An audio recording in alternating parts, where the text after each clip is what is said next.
गणतंत्र दिवस की इस सुबह में आप सबका स्वागत है। जीवन शिल्प छात्र छात्रा, शिक्षक गण, इसके साथ पूरा जीवन शिल्प परिवार हमारे साथ है, हमारे बीच है और हमें गौरवान्वित कर रहा है। इसी बीच कार्यक्रम की शुरुआत करने के लिए मैं मंगलाचरण के लिए जीवन शिल्प छात्राओं को यहां आमंत्रित करता हूं। वो यहां आए और आज के कार्यक्रम को मंगलमय बनाने के लिए प्रार्थना से शुरुआत करें। प्रार्थना के लिए मैं आवाज दे रहा हूं जीवन शिल्प छात्राओं को, वो आए और यहां पर कार्य को प्रारंभ करें। जीवन शिल्प छात्राएं, मैं आपको बता दूं हमारे अतिथिगण जुड़ रहे हैं, जुड़ गए हैं। एक सुंदर सा कार्यक्रम यहाँ जीवन शिल्प सफल हो, संयममय जीवन हो, जीवन शिल्प सफल हो। नैतिकता की सुर सरिता में जन जन मन पावन हो, संयममय जीवन हो, जीवन शिल्प सफल हो। जीवन शिल्प सिखाता हमको अनुशासन परिभाषा, वर्ण जाति संप्रदाय से मुक्त धर्म की भाषा। छोटे छोटे संकल्पों से मानस परिवर्तन हो, संयममय जीवन हो, जीवन शिल्प सफल हो। मैत्री भाव हमारा सबसे प्रतिदिन बढ़ता जाए, क्षमता सह अस्तित्व समन्वय नीति सफलता। जीवन शिल्प के मंच से छात्राओं द्वारा एक सुंदर मंगलाचरण, संयममय जीवन हो, जीवन शिल्प सफल हो, यह भी अनुशासन का पाठ पढ़ाता हुआ प्रार्थना के रूप में मंगल आगाज यहां से शुरू हुआ। क्योंकि हम आजाद तो 15 अगस्त 1947 को हुए थे, फिर 26 जनवरी 1950 को जो संविधान लागू हुआ उसका महत्व इतना क्यों है, और भी बहुत सारी ऐतिहासिक बातें, छुपी हुई बातें हमें हमारे बीच में उजागर करने के लिए आ रही हैं। डॉक्टर सत्या सोनी जी, सबसे पहले जो भारत में 1773 में रेगुलेटिंग एक्ट आया, जिसने हमारे राष्ट्र में जो ईस्ट इंडिया कंपनी है और ब्रिटिश शासन है ना, जिसे संवैधानिक आधार दिया, जिसने रेगुलेटिंग एक्ट ही वह पहला एक्ट है जिसके आधार पर 1774 में सबसे पहले कलकत्ता में एक कोर्ट की स्थापना की गई थी। और इसके बाद फिर निरंतर कई सारे एक्ट आए, पिट्स इंडिया एक्ट आया, मार्ली मिंटो सुधार अधिनियम आया, मॉन्टेग्यू चेम्सफोर्ड अधिनियम आया, और इसके बाद 1935 में जो भारत शासन अधिनियम आया, जिसने हमारे संविधान को आधार प्रदान किया। तो मैं ये कहना चाहती हूँ कि 1935 का जो भारत शासन अधिनियम है, ये भी हमें स्वशासन की ओर प्रवृत्त करने वाला अधिनियम नहीं था। इसीलिए 1946 में हमारे लिए संविधान सभा का गठन किया गया। 1946 से लेकर 1949 तक निरंतर 2 साल 11 माह और 18 दिन में हमारा संविधान निर्मित हुआ। और इसके साथ ही हम कह सकते हैं कि हमारे देश के जो बिखरे हुए राजतंत्र थे, जिसका फायदा उठाकर लगातार विधर्मी ताकतों ने, विदेशी साम्राज्यवादी ताकतों ने इस देश पर कुदृष्टि डाली। ऐसे मतलब साम्राज्यवादी ताकतों से हमें आजाद करने के लिए हमारे सामने एक संविधान निर्मित हुआ, जिसने हमारे मौलिक अधिकार, मौलिक कर्तव्य, नीति निर्देशक तत्व और सबसे बड़ी बात है एक ऐसा विधान जो विश्व का सबसे बड़ा संविधान बना, जो सबसे बड़ा लिखित संविधान बना। हम देखते हैं अमेरिका जैसे देश का जो संविधान है जिसमें 7 अनुच्छेद मात्र है, हमारे संविधान में 395 अनुच्छेद है, जिसके कई सारे सब अनुच्छेद हैं। और आज भी निरंतर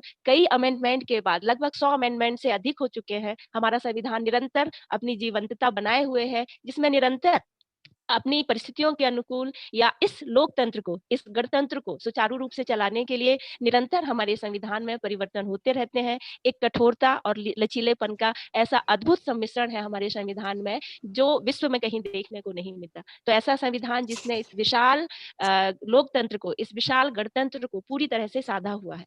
हम देखते हैं कि जब राजतंत्र से लोकतंत्र की ओर हमने कदम बढ़ाया, क्योंकि अंग्रेज ये जानते थे कि इनके लिए एक संविधान निर्मित करना बहुत कठिन काम है, और इसीलिए उन्होंने एक चुनौती दी कि यदि आप अपना संविधान निर्मित कर लेते हैं तो हम आपको आजादी दे देंगे। लेकिन जब उन्होंने देखा कि हम अपने संविधान को निर्मित करने में सक्षम है, और हमने तो ऐसा संविधान बना लिया जो कई सारे देशों के संविधान की सारी अच्छाइयों से संपृक्त था, ऐसे संविधान को देख, और उन्हें हमें आजादी तो 1947 में देनी पड़ी, लेकिन कहा जाए तो हम पूरी तरीके से गणतंत्र तब भी नहीं बन पाए थे। हम गणतंत्र बने जब 1950 26 जनवरी 1950 को, आज के ही दिन, हमारे देश को एक संविधान पूर्णतः हमारे देश में एक संविधान पूर्णतः लागू किया गया। और इसके साथ ही 1952 में हमारे देश में पहले निर्वाचन हुए, जो आजाद भारत के पहले निर्वाचन थे।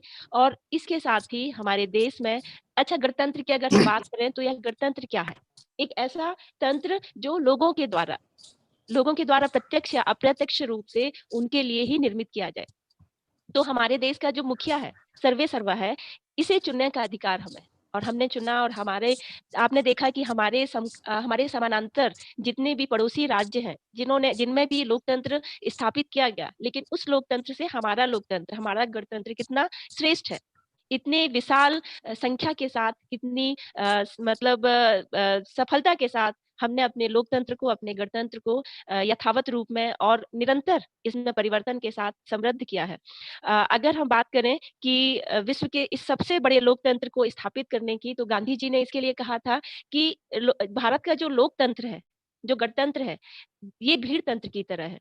ये उन्होंने इसलिए कहा था क्योंकि उस समय जब भारत आजाद हुआ था, तो हमारे देश की जो साक्षरता है मात्र 15 से 18% थी, और उसमें भी विदेशी भाषा से साक्षरता अधिक थी।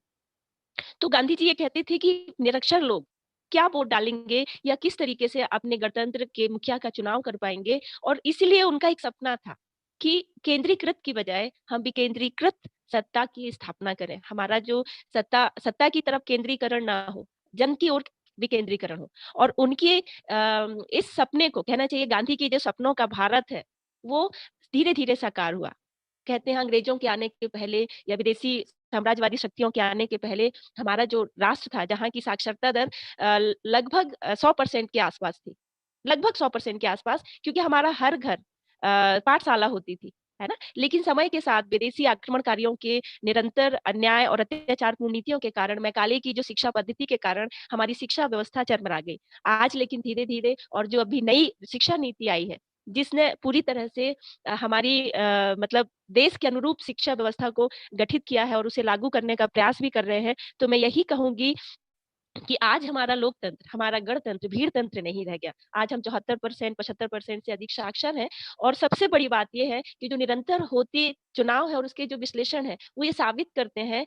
हम इसका उदाहरण वर्तमान में ही देखें कि जब हमारा लोकसभा चुनाव होता है और जब हमारा विधानसभा चुनाव होता है, तो किस तरीके से विधानसभा चुनाव में एक दल पीछे रह जाता है, और जबकि वही दल उसी समय हुए लोकतंत्र के चुनाव, लोकसभा के चुनाव में बहुत संपूर्ण बहुमत के साथ आगे आता है।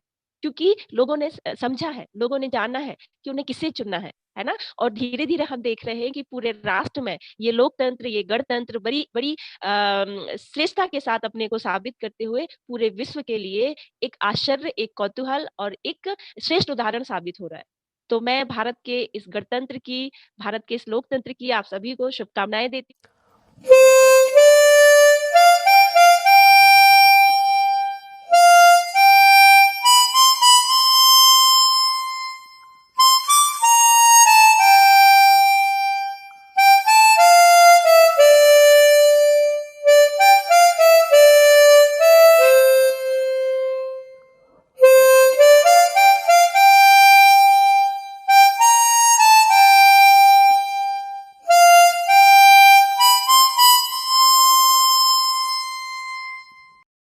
Thank you. Vande Mataram. Thank you very much. हमारा बहुत बड़ा परिवार है, जीवन सिर्फ परिवार है, जो कि देश में पूरे में फैला हुआ है। उन सबका मैं एक बार जोरदार तालियों से स्वागत करना चाहता हूं।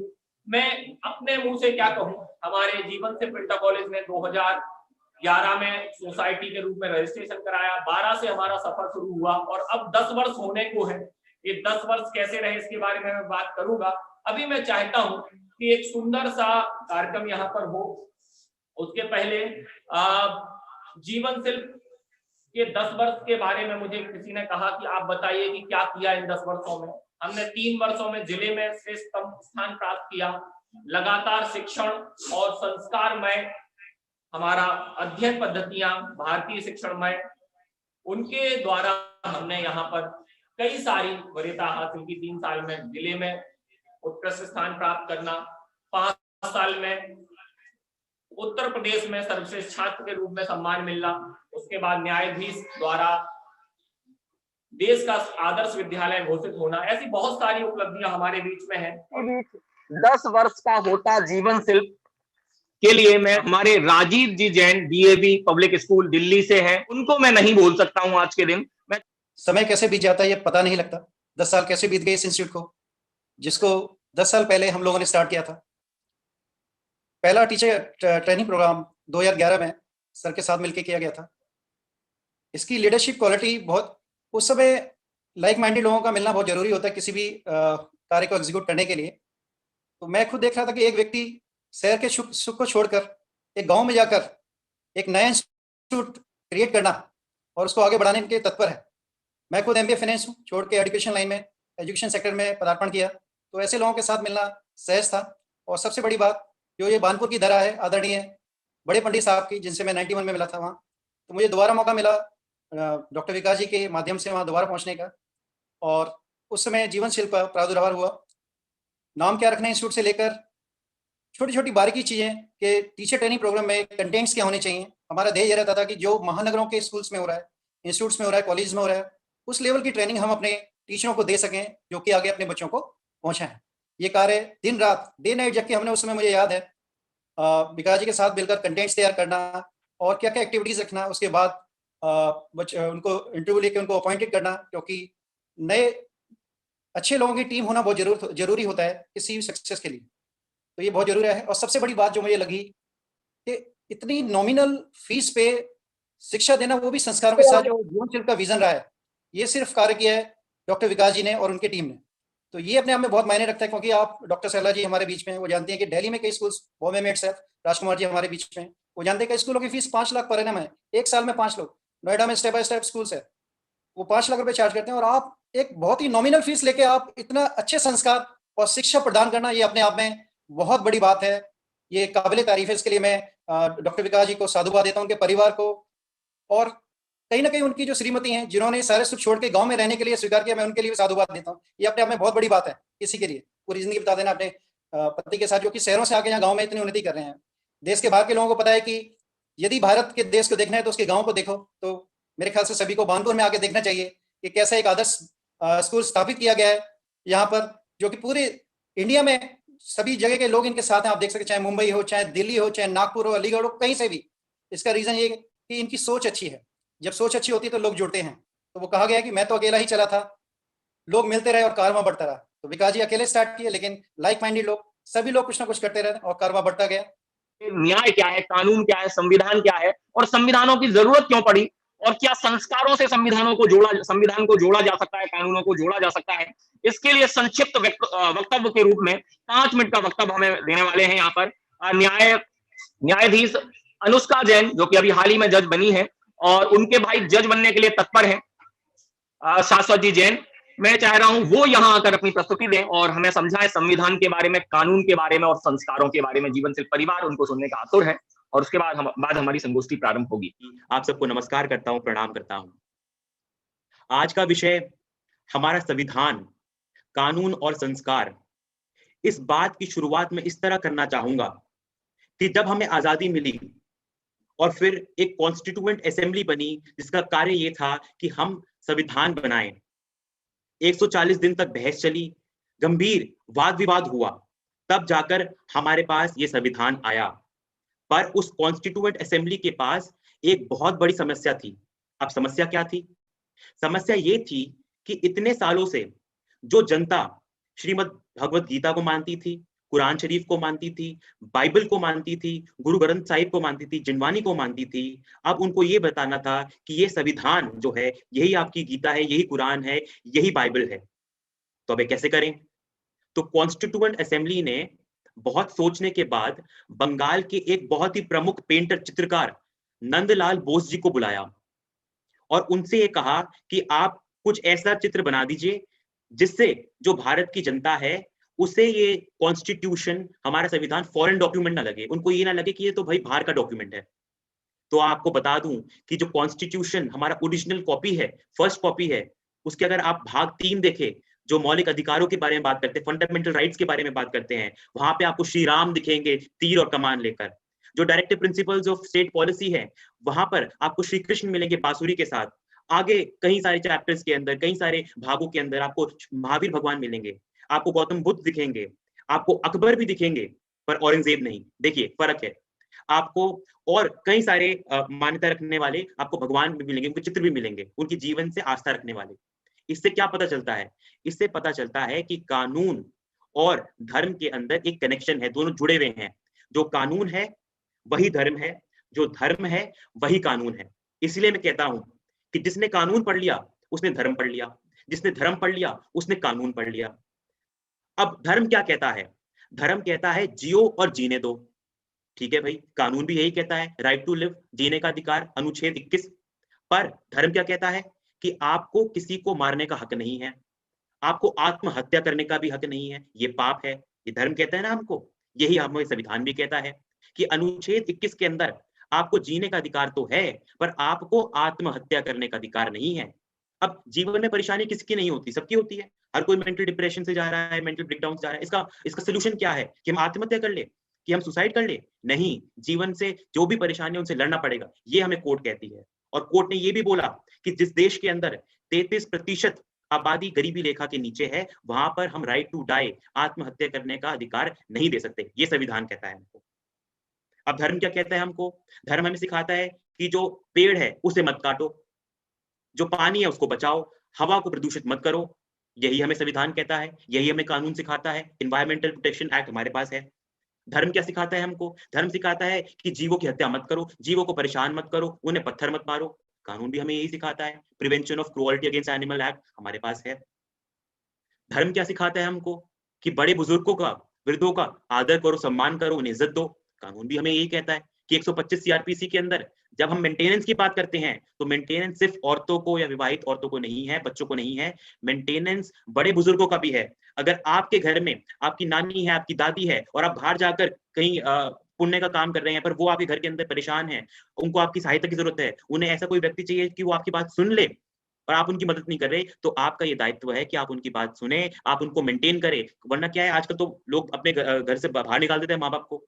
तो 125 सीआरपीसी के अंदर आपके ऊपर ये कानून है कि आपको मेंटेन करना पड़ेगा अपने बुजुर्गों को, अपने माँ बाप को। ये हमें कानून सिखाता है। और फंडामेंटल राइट्स क्या है?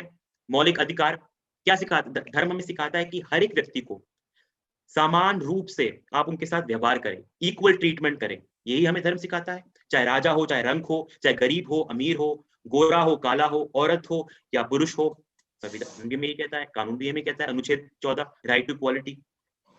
धर्म हमें क्या सिखाता है? रोज मंदिर जाना चाहिए, भगवान की पूजा करनी चाहिए, तिलक लगाना चाहिए। संविधान क्या कहता है? कि अनुच्छेद 25 के अंदर आप प्रोफेस करें, आप प्रैक्टिस करें या प्रोपोगेट करें, फैलाएं अपने धर्म को, आपको पूर्ण आजादी है अनुच्छेद 25 के अंदर। ये हमें धर्म सिखाता है। अब फंडामेंटल ड्यूटीज क्या है? भाग 4 जो हमारा मौलिक कर्तव्य है। धर्म हमें कहता है कि भाईचारे रखो, आपस में प्रेम रखो, कॉमन ब्रदरहुड। कानून भी हमें यही कहता है। एनवायरमेंट प्रोटेक्शन करो, पर्यावरण बचाओ, ये भी कानून हमें सिखाता है। राष्ट्र ध्वज की इज्जत करो, राष्ट्र का सम्मान करो। भारत की अस्मिता या अखंडता पर अगर कोई आंच आए तो आप आगे बढ़कर देश की सुरक्षा करो, यही हमें धर्म सिखाता है, यही हमें कानून सिखाता है। तो धर्म और कानून एक ही है, इसमें कोई डिफरेंस नहीं है। पर दिक्कत क्या है? आज भी दिक्कत यह है कि हम अपने अधिकारों के बारे में, मौलिक अधिकारों के बारे में ज्यादा जानते हैं। सरकार को क्या करना चाहिए, डायरेक्टिव प्रिंसिपल स्टेट पॉलिसी, इस पे ज्यादा फोकस करते हैं, पर हमारे निजी जो मौलिक कर्तव्य हैं वो क्या हैं, उसके ऊपर कोई बात नहीं करता। प्रॉब्लम ये है कि यहाँ पर एक चाय बनाने वाला बता सकता है आपको कि राष्ट्रपति को क्या करना चाहिए, प्रधानमंत्री को क्या करना चाहिए, आरबीआई गवर्नर को क्या करना चाहिए, जजेस को कैसे काम करना चाहिए। उसको सारे व्यक्तियों को काम पता है, उसको सिर्फ एक काम नहीं आता, चाय अच्छी कैसे बनानी है। तो अगर आपको राष्ट्र को मजबूत बनाना है, राष्ट्र को आगे लेके जाना है, तो ये बहुत जरूरी है कि आप अपने मौलिक कर्तव्यों का पालन करें, कि आप कोर्ट को इज्जत दें, आप जजेस की इज्जत करें, आप कानून का पालन करें, आप संविधान का पालन करें। आजकल लोग हमें सिखा रहे हैं, बाहर की ताकतें हमें सिखा रही है, यूएन हमें बता रहा है, अमेरिका में बता रहा है कि भैया ये डेमोक्रेसी शब्द तो हमने तुमको दिया है, तुम इंडियंस को डेमोक्रेसी पता ही नहीं थी। पर और कई लोग कहते भी हैं कि भैया आपका जो संविधान है it is a bag of boring, आपने तो लोगों से उधार मान के अपना संविधान बनाया है। ये गलत बात है। आज से 3000 वर्ष पूर्व अभिज्ञान शाकुंतलम में कालिदास ने लिखा है कि राजा दुष्यंत जंगल गए, महर्षि कर्ण की बेटी पर मोहित हुए, एक रात रुके, उन्हें गर्भवती बनाया, लौट आए। 8 महीने बाद माता गौतमी उस गर्भवती औरत को लेकर, शकुंतला को लेकर महाराजा दुष्यंत के महल पहुंची। और जब जो सबसे बाहर एनएसजी कमांडो था, वो होम गार्ड था, वो सिक्योरिटी गार्ड था, उससे उन्होंने पूछा ये राजा दुष्यंत का महल है? तो एक पंक्ति आती है, क्या पंक्ति है वो जो एनएसजी कमांडो ने बोली 3000 वर्ष पूर्व?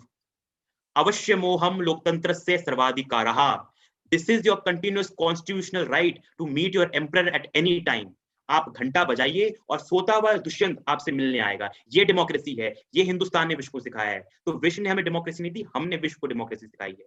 अब मैं आपको कोर्ट के बारे में बताऊं, कोर्ट की निजी पावरों के बारे में बात करूं। अभी हाल फिलहाल के अंदर एक मजिस्ट्रेट जो किसी की चापलूसी करके नहीं, पूरे मेरिट पर, अपने दम पर पढ़ाई कर एग्जाम पास करके मजिस्ट्रेट बना, उसके पास एक मुकदमा आया। ये देखिए संस्कार और कानून को कैसे कनेक्ट करना है। एक वृद्ध महिला 85 उम्र की, 85 उम्र की महिला कोर्ट नहीं चल सकती, कोर्ट बहुत ऊंचाइयों पे थी। तो वो मजिस्ट्रेट, वो चाहे तो उनको बुला लेता, उसको क्या करने की जरूरत थी?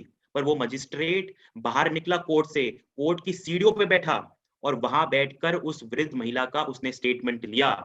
ये है हमारा संविधान, ये है ब्यूटी हमारे कोर्ट की, जो ये है संस्कार जो हमें कभी नहीं भूलने चाहिए। अब आप हमसे पूछेंगे कि भैया मैं तो बंटी हूँ, 8 क्लास में पढ़ता हूँ, मैं तो बबली हूँ, मैं तो 6ठी कक्षा में पढ़ती हूँ, मैं कैसे मौलिक कर्तव्यों का पालन करूं, मैं कैसे देश में परिवर्तन लाऊं?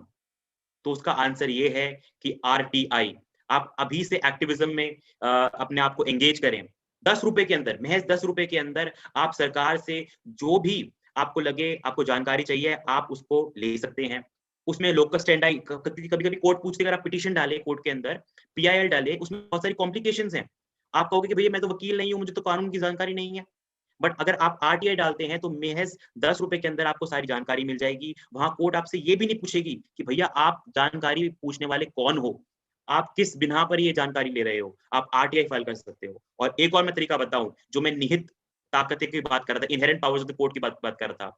अगर आप एक ब्लैंक पेपर पे अपना जो भी आपको ओपिनियन है, स्टेटमेंट है, आप उस पेपर पे लिखते हैं और आप किसी भी हाई कोर्ट या सुप्रीम कोर्ट, उच्च न्यायालय या सर्वोच्च न्यायालय के जज को लिखते हैं वो पेपर, तो वो पेपर एज अ पिटीशन मानी जा सकती है। ये है निहित पावर कोर्ट की।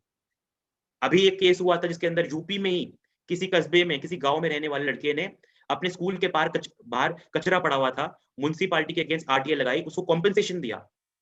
तो देश को साफ रखना है, देश में कानून का पालन रखना है, जजों की इज्जत करनी, ये हमारी जिम्मेदारी है। बहुत ही मुश्किल के बाद, बहुत ही सारे सालों के संघर्ष के बाद, बहुत ही शहादतों के बाद हम एक रिपब्लिक बने हैं। आज हम रिपब्लिक डे बना रहे हैं। रिपब्लिक वर्ड कहां से आया है? लैटिन से आया है। ये 2 शब्द से बना है, रेस और पब्लिका, पब्लिक अफेयर, जहां पर सरकार भी हम निर्वाचित करते हैं और नेता भी हम निर्वाचित करते हैं। यहाँ पर कोई मुनार्की नहीं है, कोई हेरिडिटरी सिस्टम नहीं है कि राजा का बेटा राजा बनेगा। तो ये हमें बहुत सारे संघर्षों के बाद, बहुत सारी शहादतों के बाद आई है। हम इसे ऐसे नहीं गवा सकते। हमें अपने मौलिक अधिकार तो पता होने ही चाहिए, उसके बावजूद हमें मौलिक कर्तव्यों का भी पालन करना चाहिए, उसके भी बारे में हमें जानकारी होनी चाहिए। कमाल की है भारतीय संस्कृति, शिक्षा और अनुशासन। यहाँ संस्कार, दया, करुणा, वात्सल्य, प्रेम, परोपकार, सहयोग, समर्पण, त्याग, सहिष्णुता, सादगी, संतोष, विनम्रता और अनेकता में एकता, ऐसे अति विशिष्ट अनेक महत्वपूर्ण गुण सजाए हुए हैं। मैं इस भारतीय संस्कृति को अभिनंदन करता हूं और आत्मसात करने का प्रयास करता हूं। इस कार्यक्रम को संगोष्ठी की ओर ले चलता हूं, जिस संगोष्ठी का हम लोगों को इंतजार है। डॉक्टर सरला भारद्वाज मैम जिसका संचालन करने वाली हैं। संगोष्ठी का शुभारंभ करने से पहले मैं मंगलाचरण के लिए लब्धि को और उसकी टीम को आमंत्रित करना चाहती हूँ। जैसा अभी विकास जी ने कहा, लब्धि और उसकी टीम, लब्धि की बहुत सारी तारीफ विकास जी ने की है, बहुत सारी उनको गाथाएं याद हैं, कम से कम 600 गाथाएं जैसा कि विकास जी ने बताया उनको याद है। मैं उसको बहुत बहुत मुबारकबाद देती हूँ और लब्धि को हम मंगलाचरण के लिए आमंत्रित करते हैं। Happy republic day. मोक्षमार्गस्य नेतारं वेतारं कर्मभूभृतां ज्ञातारं विश्वतत्त्वानां वन्दे तद्गुणलब्धये। धन्यवाद। आपने बहुत ही सुंदर मंगलाचरण किया और वाकई हम बहुत खुश हुए और बहुत जोरदार तालियों से लब्धि और उनकी टीम का एक बार धन्यवाद किया जाए। धर्म से अभिप्राय धारण करना। क्या धारण करना? जीवन का लक्ष्य धारण करना, जीवन में अनुशासन को धारण करना, नियमों का पालन करना। यहाँ धर्म से अभिप्राय पूजा पाठ, मंदिर, तीर्थ आदि नहीं, अपितु जीवन को सुचारू रूप से चलाने के लिए क्या करें क्या ना करें ये निर्धारित करना है। वेदों में भी कहा गया है सत्यम वद धर्मम चर। सभी धार्मिक ग्रंथों में जो जीवन दर्शन दिया गया है उसी पर हमें चलना चाहिए। मैं आचार्य विपिन शास्त्री जी को धर्म में अनुशासन पर चर्चा करने के लिए आमंत्रित करती हूँ। आदरणीय अध्यक्ष महोदय, विशेषज्ञ प्रवक्ता महोदय और उपस्थित सभी छात्र छात्राओं, आज हम एक अद्भुत अनुभूति से गुजर रहे हैं जब हम इस गणतंत्र दिवस को एक अनुशासन पर्व के तौर पर मनाने जा रहे हैं। और वास्तविकता यही है, यदि हम अनुशासन में रहना सीख गए तो विश्व की कोई ताकत हमें विचलित नहीं कर सकती है हमारी सुख की अनुभूतियों से। चूंकि इस गतिमान गोष्ठी में मेरा विषय धार्मिक अनुशासन से है, तो मैं समझता हूं आपके जीवन के जितने भी क्षेत्र हैं उन सब क्षेत्रों में सबसे महत्वपूर्ण क्षेत्र धार्मिक अनुशासन का है। और वह इसलिए है क्योंकि धर्म के नाम पर जो भ्रांति, धर्म के नाम पर जो अविश्वास, धर्म के नाम पर जो आडंबर हमारे इतिहास के पन्नों ने देखा है, उससे कई लोगों को तो धर्म शब्द से ही चिढ़ हो गई है। उसको ऐसा लगता है धार्मिक होने का मतलब ही यह है कि कहीं ना कहीं जिद होना। तो मैं कोशिश करूंगा अपनी इस चर्चा में धार्मिक होने के मायने आपको समझा पाऊं, क्योंकि हम उस भारत भूमि में जन्म लिए हैं जिसके पानी में ही हमको जन्म से ही धार्मिक होने की अनुभूति दी जाती है। ये पूरा देश अनेक प्रकार के धर्म, अनेक प्रकार की मान्यताओं से बना हुआ देश है। हम और आप सब भी अपने अपने धर्म को लेकर एक अलग अनुभूति में सदैव रहते ही हैं। बात इतनी सी है, मैं इस चर्चा को क्यों प्रारंभ करना चाहता हूं, क्योंकि हम जब पलट के देखते हैं तो इतिहास के पन्नों पर ऐसे भी काले दिन आए हैं जब धर्म के नाम पर लोगों की हत्याएं हुई हैं, धर्म के नाम पर लोगों को ठगा गया है। इसलिए धार्मिक रूप से अनुशासित रहने की बहुत ज्यादा आवश्यकता है। सबसे सरलतम तरीका एक ही है, मैं आपको दो शब्दों में कह सकता हूं। धार्मिक रूप से अनुशासित रहने के सबसे सरल तरीकों में से तरीकों की बात करता हूं। मैं दो शब्दों में पूरी बात कह देना चाहूंगा कि हमें अपनी मान्यताओं, अपनी विचारधाराओं, अपनी अवधारणाओं पर अडिग रहना चाहिए और उस अडिगता का स्वागत होना चाहिए, लेकिन हमें कभी भी स्वप्न में कट्टर नहीं बनना चाहिए। क्या भेद है इन दोनों शब्दों में, अडिगता में और कट्टरता में? मैं इसकी व्याख्या इस प्रकार से करता हूं कि मैं अपने धार्मिक रीति रिवाजों के लिए, मैं अपनी धार्मिक अवधारणाओं के लिए हमेशा अडिग रहूं, ये मेरा मौलिक अधिकार है। लेकिन मैं जिस रीति रिवाज से जीवन यापन करता हूं धार्मिक दृष्टि से, सामने वाला भी उसी प्रकार से जीवन यापन करे, ऐसी जिद करना ये कट्टरता है। हमें अपने विचार, हमें अपनी आदतें, हमें अपने रीति रिवाज किसी दूसरे पर थोपने का कोई अधिकार नहीं है।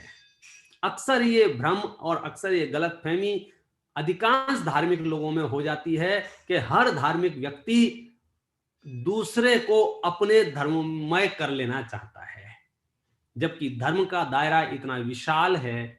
यदि वास्तव में धर्म के मायने हम समझने जाएंगे तो पता चलेगा कि जो सार्वभौमिक सत्य हो, जो सार्वकालिक सत्य हो, वह धर्म के दायरे में आता है। किसी भी व्यक्ति की कोई भी मान्यता धर्म का नाम नहीं पाती है। यही कारण है कि हम और आप सब मिल करके, आप किसी भी धर्म जाति संप्रदाय से ताल्लुक रखते हो, उस सार्वभौमिक सत्य को, उस सार्वकालिक सत्य को हमेशा स्वागत करना चाहिए। और थोड़े बहुत जो मतभेद भी हैं, हम उन्हें बरकरार रखते हुए भी सहमति रखना चाहिए। ये बड़ा मुश्किल काम होता है और सरल भी है। सरल इस दृष्टि से है कि हम धार्मिक दृष्टि से अपनी अपनी मान्यताओं में खोए हुए हो सकते हैं, लेकिन हम धर्मों विशेष के होने से पहले क्या है, इस बात पर विचार करना चाहिए। जैसे मैं कहूं, मैं कोई हिंदू कहेगा, कोई जैन कहेगा, कोई सिख कहेगा, कोई बौद्ध कहेगा, कोई मुस्लिम कहेगा, तरह तरह के अपने आप को कहेगा मैं इस धर्म वाला हूं। मेरा प्रश्न है, आप किसी धर्म विशेष से होने से पहले आप क्या हैं? कि हम मानव हैं, हम मनुष्य हैं, हम सब जीव हैं, हम सब आत्माएं हैं। तो कहने का मतलब यह है, यदि हम धार्मिक अनुशासन के रूप से जीवन जीना चाहते हैं तो हमारा सबसे पहले नैतिक कर्तव्य यह है कि सामने वाला किसी भी धर्म से संबंधित हो, वो यदि मनुष्य है तो उसके साथ मनुष्यवत व्यवहार होना चाहिए। उसके साथ पशुओं जैसा व्यवहार नहीं कर सकते हैं, पाशविक व्यवहार उसके साथ नहीं हो सकता है, क्योंकि वह धर्म विशेष का बाद में है, वो मनुष्य पहले है। ये धार्मिक अनुशासन हमारे जीवन में यदि आ जाएगा तो समझ लीजिए हमारी जीवन शैली बहुत बेहतर हो जाएगी। और हर धार्मिक व्यक्ति की ये जिम्मेदारी है कि वो अपने अपने धर्म में पनप रहे अंधविश्वास को, अपने अपने धर्म में पनप रहे आडंबर को, अपने अपने धर्म में तथा कथित स्वार्थी लोगों द्वारा फैलाए गए भ्रमों को तोड़े और नई पीढ़ी को एक ऐसा धार्मिक वातावरण दे जिसे हम कह सकते हैं अहिंसामय, सत्यमय, अचौर्यमय, ब्रह्मचर्यमय, अपरिग्रहमय। यद्यपि ये सारे शब्द हम सबकी भारतीय संस्कृति के घुले मिले शब्द हैं, तथापि जितनी जल्दी हमारे जीवन में ये प्रवेश पाएं, जितनी जल्दी हमारे जीवन में ये समा जाएं, और मैं आपको एक दार्शनिक विशेषता की ओर ध्यान आकर्षित करते हुए अपनी बात को विराम दूंगा कि एक बहुत बड़ा सिद्धांत हमारी भारतीय संस्कृति के एक प्रमुख दर्शन का, जो आपने सुना होगा, अनेकांतवाद। ये बहुत महत्वपूर्ण सिद्धांत है। हमें इस अनेकांतवाद को समझना चाहिए, बहुत गहराई से समझना चाहिए, क्योंकि यदि हम अनेकांतवाद को नहीं समझेंगे तो हम अपने चित्त में आतंकवाद को जन्म देंगे। क्यों? क्योंकि जो अनेकांतवाद को नहीं समझते हैं, उन्हें दूसरों का अस्तित्व ही नहीं सुहाता है, उन्हें दूसरों की सत्ता ही नहीं सुहाती है, वे दूसरे को नष्ट कर देना चाहते हैं। और यदि सभी लोग इस प्रयास में लग जाएं कि दूसरे नष्ट हो जाएं, तो आप कल्पना करो इस सृष्टि का, इस कुदरत का क्या नजारा होगा। इसलिए आज हमें इस पावन प्रसंग पर अपने मन में ये दृढ़ संकल्पित होना चाहिए कि मैं धार्मिक रूप से मैं स्वयं धार्मिक रहूं, और धार्मिकता का जो आधार है वो सार्वभौमिक सत्यता हो, वो सार्वकालिक सत्यता हो, ना कि पक्षपात, ना कि रूढ़िवाद, ना कि परंपराएं, सब एक तरफ दरकिनार रख कर हमें आज गणतंत्र दिवस पर, और हमारी सबसे बड़ी धार्मिक पुस्तक जो है वो वास्तव में संविधान है, और वो बहुत ही प्रबुद्ध वर्ग के द्वारा निर्मित किया गया है। हम उस संविधान को सम्मान देते हुए अपने जीवन को धार्मिक रूप से अनुशासित रखें। धन्यवाद विपिन जी।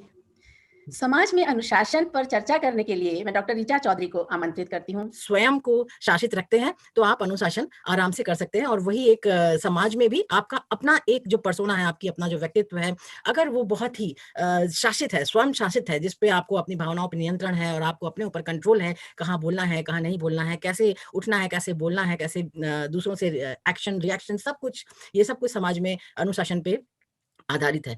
तो बेसिकली जो 2-4 चीजें मैं इसमें बताना चाहूंगी कि हमारा पूरा जीवन चक्र, जो ये हमारा पूरा लाइफ है, वो कुछ डायमेंशन से, जो कुछ हमारे आसपास की चीजों से जुड़ी हुई हैं, जिसमें मुख्य रूप से हम, जैसे सर ने अभी धर्म के बारे में बताया, उसी तरह से भाषा बहुत इंपॉर्टेंट है। जब हम समाज में किसी अनुशासन की बात करते हैं तो हमें अपनी भाषा पे अनुशासन होना बहुत जरूरी है, अपनी भाषा पे कंट्रोल होना बहुत जरूरी है, क्योंकि हमें पता नहीं है हम कब कहाँ क्या बोल रहे हैं, तो ये हमारी पूरी पर्सनैलिटी, पूरा व्यक्तित्व खराब करती है, और अगर हमारा व्यक्तित्व खराब करती है तो हम उसी तरह से इन्फ्लुएंस कर रहे हैं। आप कहीं पे भी बात कर रहे हैं, किसी से बात कर रहे हैं, आपके व्यक्तित्व का कुछ ना कुछ असर सामने वाले पे आ रहा है। तो अगर हम उस तरह से अनुशासित भाषा का उपयोग नहीं करेंगे तो वो सामने भी हम वही चीज उनको ट्रांसफर कर रहे हैं, तो वो गलत चीज हो जाएगी। एक भाषा पे नियंत्रण होना एक समाज को अनुशासित रखने में बहुत इंपॉर्टेंट है। दूसरी चीज हमारा परिवार है और पारिवारिक माहौल है। जिस तरह से जिस परिवार में हम रहते हैं तो कोशिश करना चाहिए कि हमेशा बड़ों का सम्मान हम देते रहें, और बड़ों की जो आशीर्वाद लेने की हमारी बहुत धर्म में भी सर ने बताया, और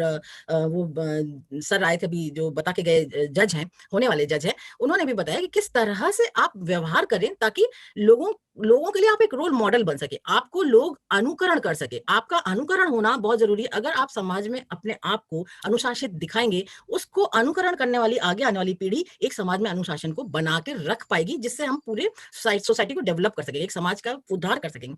बहुत जरूरी है, एक चीज और बहुत इंपॉर्टेंट है, वो है आपका भौगोलिक वातावरण। किस भौगोलिक वातावरण में आप रहते हैं। जैसे समाज तो सभी जगह है ना, सिर्फ भारत में नहीं है, पूरे देशों विदेशों मतलब पूरी दुनिया में अलग अलग तरह के समाज है, बहुत तरह के समाज है, छोटी छोटी कम्युनिटीज है, छोटे छोटे ग्रुप्स हैं, बड़ी बड़ी कम्युनिटीज, बहुत बहुत बड़े बड़े समुदाय हैं, बहुत बड़े बड़े देश है। कुछ देशों की जनसंख्या बहुत छोटी सी है और कुछ देशों की जनसंख्या बहुत बड़ी सी है। जैसे हमारा देश है, ज्यादा जनसंख्या है, जगह कम है। कुछ देश है ऑस्ट्रेलिया वगैरह जैसे इतने बड़े देश हैं जिनके पास जगह बहुत है, लोग कम है। तो हर जगह का एक सामाजिक जो हमारा नियंत्रण है और सामाजिक जो लेन देन है और हमारा व्यवहार है वो बहुत मैटर करता है। बहुत सारी चीजें हैं मौसम के अनुकूल भी होती हैं। फॉर एग्जांपल आज की डेट में जैसे मैं कहना चाहूंगी कि ठंड चल रही है, हमारे देश में ठंड हो रही है, तो कई बार हमारा मन नहीं करता किसी से बात करने का कि ठंड इतनी लग रही होती है कि हम अपने आप को ही मैनेज कर रहे होते हैं, हमारा अपना व्यक्तित्व नहीं करना। लेकिन वो जो परसेप्शन, जो प्रत्यक्षीकरण सामने वाला हमारे बारे में बना रहा है, हो सकता है वो गलत हो। तो इस तरह से हम उसके सामने गलत रोल मॉडल ना रखें। उस समय और समाज देख के हम अगर अपनी हरकतें करते हैं, अपना व्यक्तित्व दिखाते हैं, अपना आचार विचार सामने रखते हैं, तो वो हमारे लिए बहुत अच्छा होगा। तो समाज में 2-4 चीजें और है जिनको हम बहुत जैसे हम स्वयं पर अनुशासन रख सकते हैं। सही रास्ते पे हमको चलना, हमेशा एक सभ्य संस्कारी व्यक्तित्व दिखाना जरूरी है, क्योंकि 1 से 2, 2 से 3, 3 से 4 इसी तरह से बढ़ते बढ़ते पूरा समाज बनता है, जो हमारे जीवन को एक गति देता है और राष्ट्रीय भावना का विकास करता है और राष्ट्र को बनाने में, एक कुशल राष्ट्र को बनाने में हमारा बहुत मदद करता है। गांधी जी का एक बहुत अच्छा सा प्यारा सा उदाहरण है अनुशासन पे, जिसको मैं आपको यहाँ पे बताना चाहूंगी सभी को, कि गांधी जी के आश्रम में एक हर चीज नियम और अनुशासन से होती। सभी जानते हैं गांधी जी कितने नियमबद्ध तरीके से चलने वाले जीवन को निर्वाह करते थे। तो वो उनके आश्रम में एक भोजनालय में उसका एक समय निश्चित था कि इतने समय तक जो अंदर आ जाएगा, क्योंकि उसके बाद उस भोजनालय के कपाट बंद हो जाते थे। तो उसके बाद उसमें भोजन करने कोई नहीं जा सकेगा। और वहाँ एक वरांदा था, वहां पे खड़ा होकर एक तरह से उसको सोशल पेनल्टी, जिसको सामाजिक दंड जिसको कहेंगे, उसको मिलता था। उस दिन का भोजन उसको नहीं मिलता था। एक दिन ऐसे ही गांधी जी थोड़ा लेट हो गए उस भोजनालय में जाने के लिए। तो वो एक जो व्यक्ति बाहर संचालित करता था ये सारी प्रक्रिया को, उसने बोला, गांधी जी आप तो अंदर जा सकते हैं ना, आपको मना नहीं है। फिर उन्होंने बहुत अच्छी बात कही कि नहीं, अगर मैं समाज को सिखा रहा हूँ कि किस तरह से अनुशासित रहना है, तो मुझे भी उसी अनुशासन का अनुकरण करना पड़ेगा। तो एक बहुत छोटी छोटी चीजें हैं जो हम अगर अपने जीवन में ढाल लेते हैं तो समाज के लिए एक हम उदाहरण बन सकते हैं और आगे हम अपने समाज को बढ़ा सकते हैं। अब मैं अगले वक्ता को बुलाना चाहूंगी जो शिक्षा में अनुशासन के बारे में बात करेंगे। उससे पहले मैं एक छोटी सी कहानी यहाँ सभी बच्चों को सुनाना चाहती हूँ। एक बार की बात है, मैं देश का नाम नहीं लूंगी, ये जापान की बात है। जापान में एक विदेशी छात्र, देश का नाम मैं इसलिए नहीं लेना चाहती कि हम किसी भी देश को बदनाम नहीं करना चाहते। जापान में एक विदेशी छात्र एक लाइब्रेरी में अपने लिए एक बुक लेके आए और उनको वो बुक की बहुत ज़्यादा ज़रूरत थी। बुक में एक नक्शा था, मैप था, वो मैप उनको बहुत ज़रूरी चाहिए था। आप सब जानते हो कि मैप को कॉपी भी नहीं किया जा सकता था। तो उन्होंने एक शॉर्टकट अपनाया, छोटा रास्ता अपनाया, और वो ये था कि उन्होंने लाइब्रेरी की किताब से वो नक्शा फाड़ लिया, फाड़ के अपनी जेब में रख लिया। अब वो जब उन्होंने अपनी जेब में रख लिया, थोड़े दिन बाद उनके किसी साथी ने वो नक्शा उनकी जेब में देख लिया। उन्होंने प्रिंसिपल से शिकायत कर दी। अब उस घटना का क्या असर हुआ? उस घटना का ये असर हुआ कि जापान में एक नियम पास हो गया। वो ये पास हुआ कि आज के बाद 10 साल तक किसी भी विदेशी को किसी भी लाइब्रेरी में घर ले जाने के लिए बुक नहीं मिलेगी। तो एक हम अपने स्वार्थवश जो एक छोटा सा काम कर लेते हैं, उसका असर, उसका कितने लोगों को उसका खामियाजा भुगतना पड़ता है, इस बात का एहसास हमें जब हम ये काम कर रहे होते हैं तब नहीं होता है। तो शिक्षा में अनुशासन कितना ज्यादा जरूरी है, इस बात के लिए मैं महेश शास्त्री जी को इनवाइट करूंगी। अभी आदरणीय जो सरला जी बात कर रही थी कि शिक्षा और अनुशासन, अनुशासन शब्द को शिक्षा के साथ में इतना जकड़ दिया गया है कि हमें ऐसे लगता है कि सारा अनुशासन की जो शब्द मैं प्रयोग करूं कि जो ठेकेदारी ली है वो पूरी की पूरी जैसे शिक्षा विभाग ने ले ली हो, और जो सारी गड़बड़ी हो रही हो वो बच्चों के माध्यम से हो रही हो।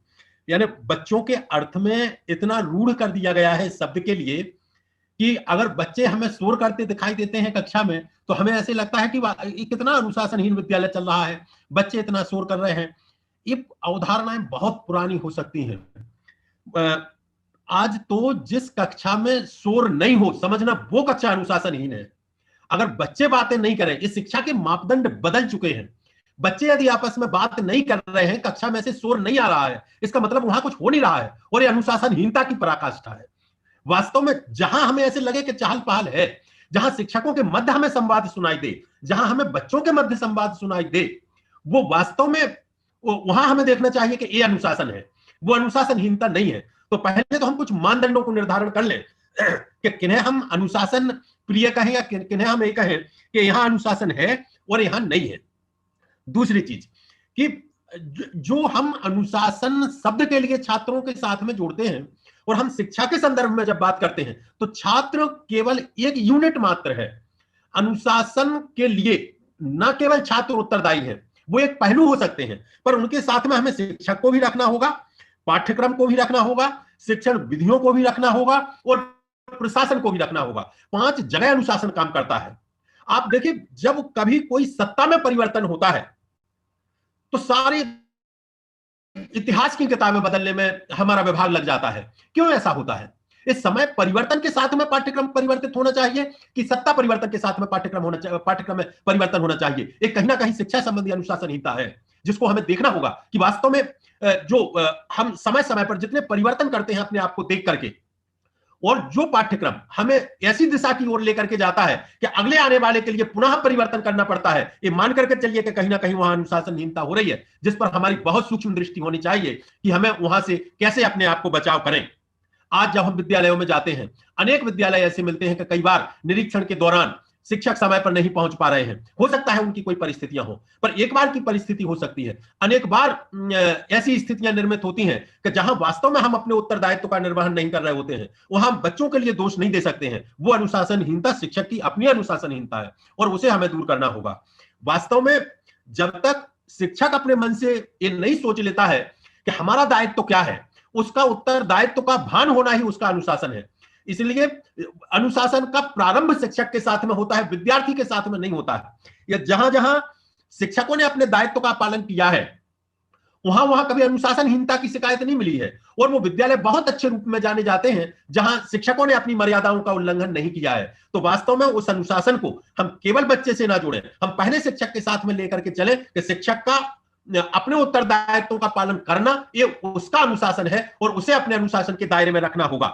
हम जब पाठ्यक्रम की बात करते हैं, आज जिस समय जब पाठ्यक्रम तैयार होते हैं, जो उनमें एक सिस्टमैटिक जो चरणबद्धता होनी चाहिए, कितने जगह हमें चरणबद्धता का अभाव दिखाई देता है। अब क्या कोई एक चुनौती के साथ में कह सकता है कि आज जो पुस्तकें लिखी हुई हैं उनमें सारी की सारी बात, या चाहे हम वर्तनीगत त्रुटि कहें, चाहे हम भाषागत त्रुटि कहें, क्या कोई माई का लाल ये कह सकता है कि हाँ यहां पर ऐसा नहीं है? और अगर ऐसा है तो वो वास्तव में पाठ्यक्रम संबंधी अनुशासनहीनता है, और उसको दूर करने का दायित्व हम सब शिक्षाविदों का है। कि अगर इस प्रकार की जो त्रुटियां हमें पाठ्यक्रम में दिखाई देती हैं, कई इतिहास से आनुषंगिक जो चीजें आनी चाहिए, कई चीजें ऐसी चली जाती हैं कि जहां कोई समाज विरोध करने लगता है, कहीं कोई वर्ग विरोध करने लगता है कि ये चीज हमारे धर्म में ऐसी नहीं है, या हमारे संप्रदाय में ऐसी नहीं है, या वर्ग विशेष में ऐसी नहीं है जिसकी चीज को कहा जा रहा है, तो उसको लिखने वाले कहीं ना कहीं उस पाठ्यक्रम को जिन्होंने उसकी संरचना की है वहां अनुशासनहीनता खड़ी होती है। ये बात फिर बाद में आई क्यों, इस पर पहले विचार क्यों नहीं किया गया? तो ये वास्तव में अनुशासनहीनता का एक पहलू है। हम शिक्षण विधियों के लिए लेकर के देखें तो जब शिक्षक पढ़ाने के लिए जाता है वो ये समझता है कि हमारा कुछ बच्चों के प्रति हमारा दायित्व है। आज अनेक बच्चे ऐसे उसी कक्षा में से निकल जाते हैं। 33% और 40% जब हम रिजल्ट देकर के कहते हैं कि चूंकि पूरे बोर्ड का रिजल्ट हमारा 40% या 50% आया है तो उसमें शिक्षक अपने आप का बचाव करते हैं। वास्तव में वहां कहीं ना कहीं शिक्षक के साथ उसकी शिक्षण विधियां दोषी हैं जो 60% पर हम लागू नहीं कर पाए। जब हम किसी चीज के लिए पढ़ाते हैं तो वो हमारी विधि ऐसी होनी चाहिए कि एक बहुत अच्छे बच्चे के साथ में एक कमजोर बच्चे के साथ में वो कितनी अप्लाई हम कर पा रहे हैं। अगर अप्लाई नहीं हो पा रही है तो ये मान करके चले कि वो शिक्षक की कहीं ना कहीं शिक्षण विधिगत त्रुटि है। इसलिए हमें वहां उन विधियों में परिवर्तन करना होगा, और जो हमारा पूरा शिक्षा का तंत्र है, उस शिक्षा के तंत्र में कहीं ना कहीं सुधार की आवश्यकता लानी होगी। तब जाकर के हम उन विधियों के लिए अप्लाई कर पाएंगे और वहां पर हम अनुशासन स्थापित कर पाएंगे। ये वास्तव में जितनी त्रुटियां हैं, चाहे वो पाठ्यक्रम से संबंधित त्रुटियां हो, चाहे वो शिक्षक से संबंधित त्रुटियां हो, चाहे वो शिक्षण विधियों से संबंधित त्रुटियां हो, ये सारी की सारी ये त्रुटियां नहीं है, ये अनुशासनहीनता के दायरे में आने वाले वे मसले हैं जिन पर पूरे समाज को विचार करना चाहिए। और इसमें केवल ये 3 ही कारण उत्तरदायी नहीं है, इसमें पूरा समाज भी अपने आप को कहीं ना कहीं, समाज को भी अपने आप को उत्तरदायित्व स्वीकार करना होगा। इसके साथ में आप प्रशासन को देखिए।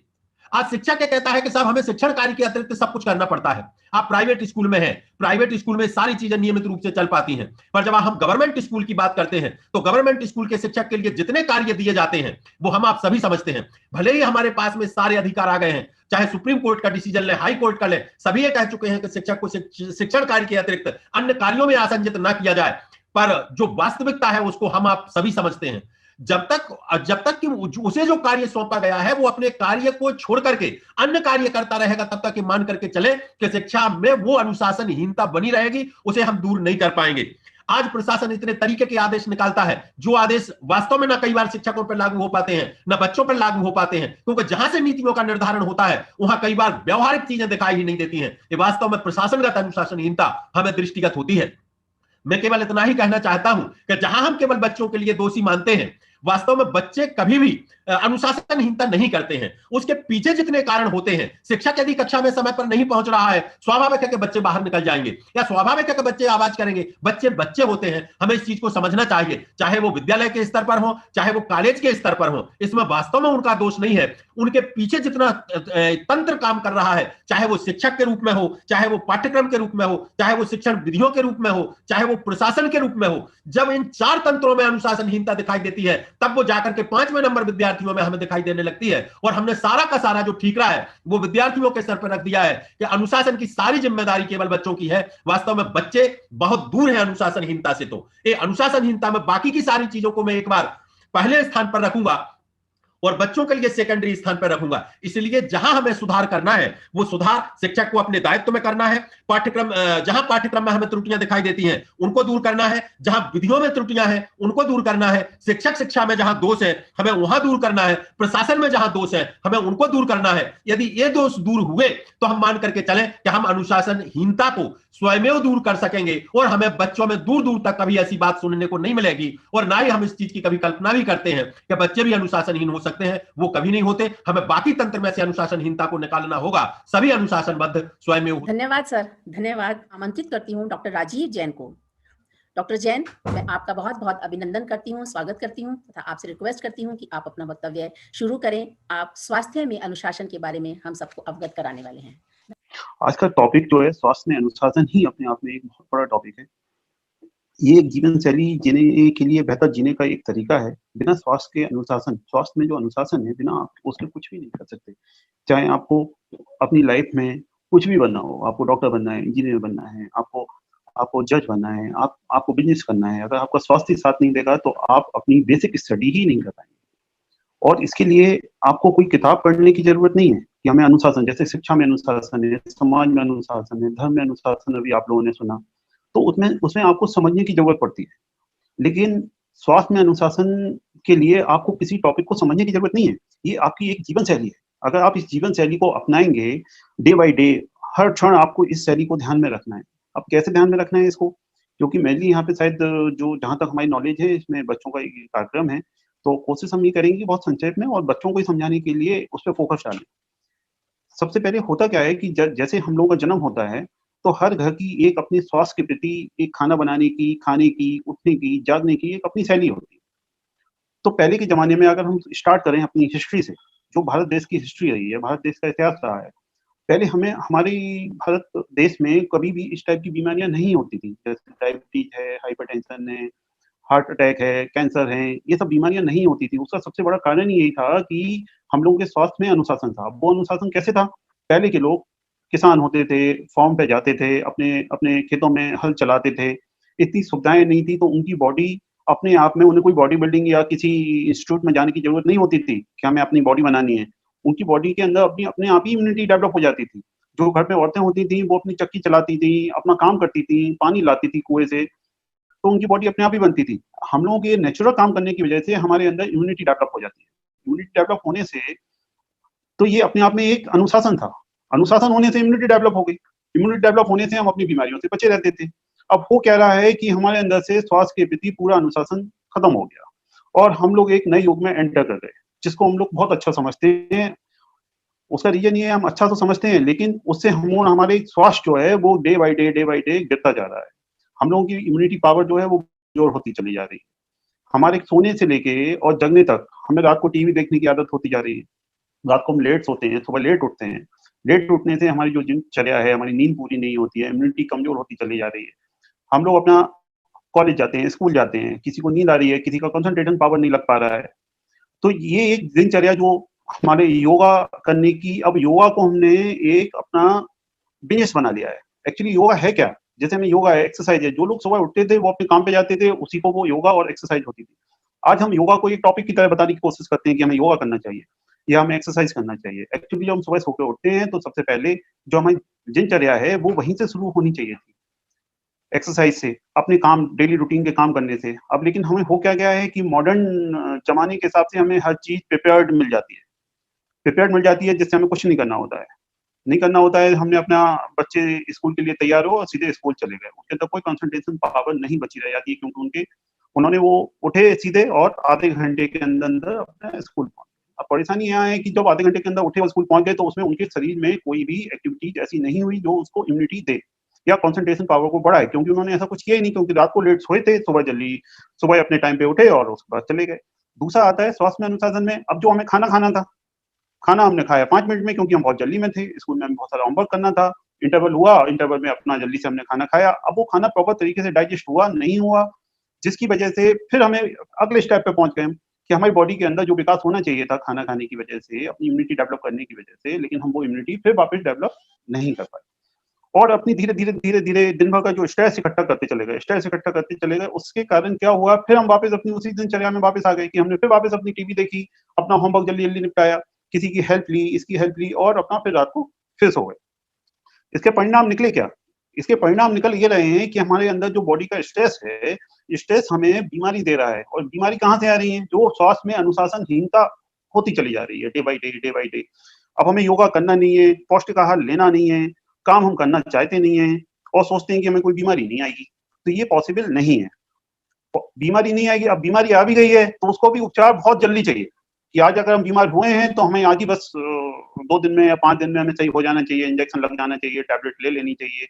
ये पॉसिबल बिल्कुल भी नहीं है। ये सिर्फ जितनी भी बीमारियां आ रही हैं वो सिर्फ स्वास्थ्य में अनुशासनहीनता की वजह से आ रही हैं। आज कभी भारत में डायबिटीज और हाइपरटेंशन के इतने पेशेंट नहीं होते थे, कभी भी हार्ट अटैक इतने नहीं आते थे। ये क्यों हो रहे हैं? इतना स्ट्रेस लेवल नहीं होता था, इतने सुसाइड नहीं होते थे।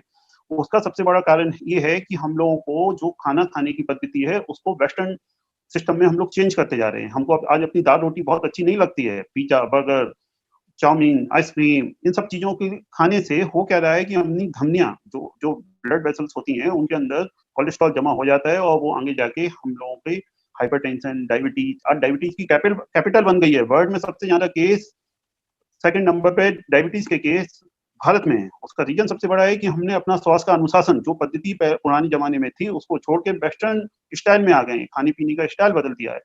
तो आज उसके पेशेंट इतने ज्यादा हैं कि आज वर्ल्ड की डायबिटिक कैपिटल होने जा रही है भारत। और इसको अगर नहीं रोका गया तो हम में से हर चौथे 5वें आदमी को डायबिटीज, बीपी, हार्ट डिसीज, ये सब होती चली जाएंगी और जिसके बहुत ज्यादा दुष्परिणाम निकलेंगे। और दुष्परिणाम होने का कारण ही सिर्फ स्वास्थ्य में अनुशासनहीनता है। ना तो हम खाने पे ध्यान देते हैं कि हमको क्या खाना चाहिए, क्या हमारे लिए पौष्टिक है। जितना भी वेस्टर्न फूड है, वेस्टर्न कल्चर है, सिर्फ हमको उस दौड़ में दौड़ने लगे हैं कि बस हमें इंस्टेंट फूड मिल जाए, जल्दी से खा लें हम उसको। हम ये नहीं देख पा रहे हैं कि हमको कितना कार्बोहाइड्रेट चाहिए, कितना प्रोटीन चाहिए, कितना फैट चाहिए। सिर्फ हमको एक ही चीज से मतलब है कि जो हमें अच्छा लगता है, बहुत इंस्टेंट मिल जाए और हम उसको खा के अपनी लाइफ को आगे बढ़ाएं। यही एक बीमारी का घर है, जिससे बीमारी तो हो ही रही है, साथ में हमारा कंसंट्रेशन पावर जा रहा है। कंसंट्रेशन पावर जाने की वजह से इतनी सारी चीजों में हम उलझ जाते हैं, टीवी से लेके और डेली चीजों को देखते देखते, वेस्टर्न स्टाइल को अपनाते अपनाते हम जो अपनी बेसिक चीजें हैं उनको सबको भूलते जा रहे हैं। तो हमें ऐसा लगता है कि हम लोगों को इन सब चीजों से बचना चाहिए, बच्चों को खास तौर पे बचना चाहिए। सबसे पहला काम हमारा सिर्फ एक ही है, वो योगा या व्यायाम, जिससे हम लोग अपना मेंटली फिट रखें अपने आप को। दूसरा सबसे इम्पोर्टेंट है कि अपना स्वास्थ्य में अनुशासन का मतलब ये है कि हमारा फूड इतना अच्छा जाए जिससे हमारा शारीरिक विकास प्रॉपर तरीके से हो, मानसिक विकास प्रॉपर तरीके से हो। उसके लिए हमें अपना कंसंट्रेशन बढ़ाना पड़ेगा, स्टडी पे ध्यान देना पड़ेगा। स्टडी पे ध्यान जब ही दे पाएंगे जब हम स्वस्थ रहेंगे, और स्वस्थ रहने के लिए खाना, अपनी सोच, इन सब में अनुशासन बहुत जरूरी है। अगर आपका शरीर सही होगा, आप स्वस्थ होंगे, तो आप जो चाहते हैं वो सब कुछ कर पाएंगे। लेकिन अगर स्वास्थ्य सही नहीं होगा तो हम लोग शायद कुछ ना कर पाए। देखिए यहाँ सारे बच्चे बैठे हुए हैं, नोटबुक लिए हुए हैं कई सारे बच्चे, और एक बात में बताने वाले हैं कि हमने आज की संगोष्ठी से क्या सीखा। सारे स्टूडेंट्स हाथ उठा के बोले हैं कि हमें अच्छा लग रहा है। हाथ उठाएं एक बार। बहुत अच्छा, बहुत अच्छा। मुझे अच्छा लग रहा है कि बच्चे इस कार्यक्रम में इन्वॉल्व हो रहे हैं, क्योंकि ये पहला ही प्रयास है कि हम ऑनलाइन कोई कार्यक्रम कर रहे हैं और बच्चे फिजिकली बैठे हुए हैं। बहुत ही बढ़िया बच्चे, आप बहुत-बहुत धन्यवाद। बहुत तो अंकुर जी, इसके लिए आपको बहुत-बहुत बधाई और आपका स्वागत, अभिनंदन। आप हमारे इन बच्चों को सोशल मीडिया में अनुशासन के बारे में बताएं, क्योंकि आज की तारीख में यही सबसे इम्पोर्टेंट टॉपिक है मेरे हिसाब से, जिससे कि अनुशासित न होने पर कोई भी दुर्घटना हो सकती है, या किसी के साथ भी बुरा या किसी के साथ भी भयंकर काम हो सकता है। तो इसके लिए मैं आपको आमंत्रित करती हूँ, अंकुर शास्त्री जी। सोशल मीडिया में अनुशासन।